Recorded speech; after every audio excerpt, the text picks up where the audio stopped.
सिद्धि की शादी के बाद वो ससुराल चली जाती है। पीछे रह जाती है भाभी रानी। सिद्धि के ससुराल जाते ही भाभी कहती है, अरे वाह जी वाह, सारे कपड़े मेरे। हाय रे पैंट, अरे वाह वाह, मजा आ जाएगा। अरे ये सिद्धि की अलमारी के सामने खड़े होकर क्या बड़बड़ा रही है? जाकर देख मेहमानों को विदाई की मिठाई मिली कि नहीं। अब हाँ माँ जी, क्यों नहीं, लेकिन पहले कपड़े तो बदल लूं। अब रानी आ जाती है सिद्धि के उन कपड़ों में जो वो ससुराल जाने से पहले घर छोड़ जाती है। अरे रानी, कुछ दिन रुक जाती। अरे ये तो सिद्धि बिटिया को मैंने ही दिया था, बड़ा ही फबता था उस पर, तुझ पर तो कुछ खास नहीं लग रहा। अब वो ना मेरे सारे कपड़े गीले थे तो सोचा पहन लूं। वैसे भी सिद्धि को कौन सा भी पुराने आउटडेटेड कपड़ों को पहनना है। वैसे भी ये सूट तो मैंने तभी पहना था, वैसे खास है भी नहीं ये। हाँ ठीक है, लेकिन ना मेरी सिद्धि पर तो जमता था। सारे मेहमान चले जाते हैं और सिद्धि ससुराल से मायके पहली बार आती है। अपना घर, अपना कमरा, अपनी अलमारी। ये बोलकर जैसे ही सिद्धि अलमारी खोलती है तो सामने उसके कपड़ों की जगह कुछ और ही रखा होता है। माँ, जरा कमरे में तो आना। सास और रानी वहां पहुंच जाते हैं। रानी ने पहनी होती है सिद्धि की जींस और टी शर्ट। अरे भाभी, ये क्या? ये तो मेरी बड़ी ही महंगी टी शर्ट है, इसे आपने घर में क्यों पहनी है? अरे बहुत मिलती है दीदी ये चौक की मार्केट में, 150 में। ओ भाभी प्लीज, ये एरोपोस्टल है, 2000 की एक टी शर्ट। ओहो, 2000 में तो दीदी 4 साड़ी आ जाए। अब क्या बोलूं? भाभी, ये मेरी अलमारी में छोटू के कपड़े, तो मेरे कपड़े कहाँ हैं? मेरी अलमारी में?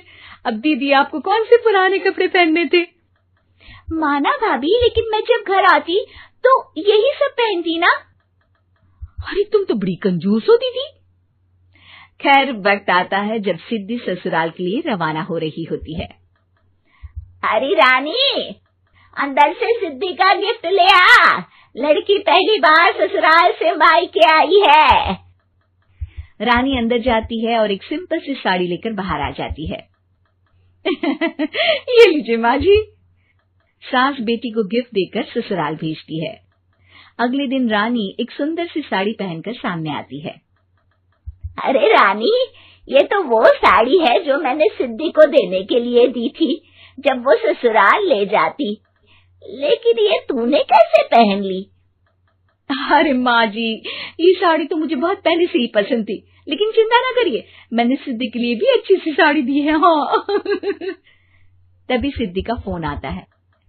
क्या माँ, कुछ अच्छा तो दिया होता ससुराल ले जाने के लिए। अरे पहले दिखा दिया होता।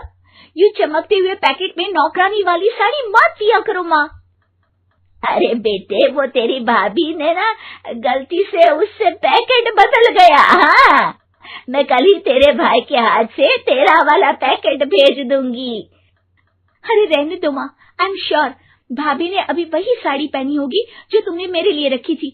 तुम तो समझ नहीं पाई उनको। खैर छोड़ो, मैं ज्यादा बोलती अच्छी नहीं लगती, रहने दो, आपको उन्हीं के साथ रहना है, फिर बात करेंगे। सास को रानी पर गुस्सा आ जाता है। वो उसके कमरे में जाती है जहाँ वो शादी का एल्बम देख रही होती है। रानी, मार्केट जाकर एक ऐसी ही साड़ी लेकर आ, कल प्रतीक जाकर सिद्धि के घर दे आएगा। अरे क्यों माँ जी, कितनी साड़ी देनी है दीदी को? यहाँ कोई सेल लगी है क्या? अरे चुप कर, मेरे बेटी के हिस्से की साड़ी खुद पहन ली, अब ज्यादा ज्ञान बांट रही है। एक दिन सिद्धि का फोन आता है। माँ, मेरी सास ने आप सबको खाने पर बुलाया है।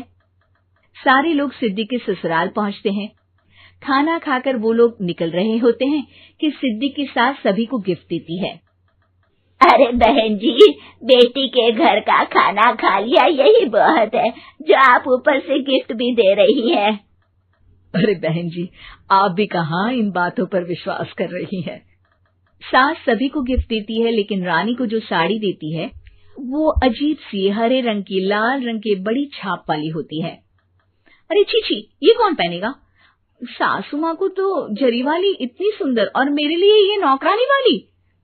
अरे भाभी, दरअसल मैं जब भी घर आती थी आप वापसी में ऐसी ही साड़ी देती थी ना, तो माँ ने सोचा कि आपको आपकी पसंद की ही साड़ी क्यों ना दी जाए। बेचारी रानी, बोलती भी तो क्या। सिद्धि और सास रानी का चेहरा देखकर हंसने लगती है, तो रानी समझ जाती है कि अपने ही बिछाए जाल में वो फंस चुकी है।